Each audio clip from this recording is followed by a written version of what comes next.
আমি তোদের দুর্গা মা, তোদের জয় হোক। তো তুমি মা দুর্গা, সেই তো আমি বুঝলাম, কিন্তু ব্যাপার হচ্ছে যে তুমি স্বর্গের মা দুর্গা না নরকের মা দুর্গা।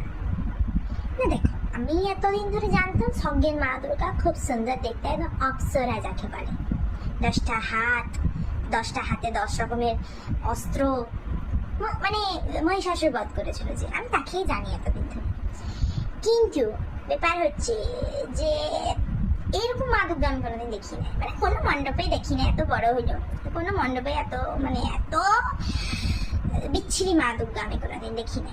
অতিরিক্ত সত্যি কথা বলা আবার ঠিক নয়, যাই হোক। তো ব্যাপার হচ্ছে গিয়ে তুমি যদি মা দুর্গায় হয়ে থাকো, তো 10টা হাত কোথায়, 10টা হাতের অস্ত্র কোথায় দেখতে পেয়েছি? তো তাইলে নিঘা তুমি নরকের মা দুর্গা বলো বলো, নরকের না, যেহেতু দেখি না এটা তো বুঝতে লাগছি।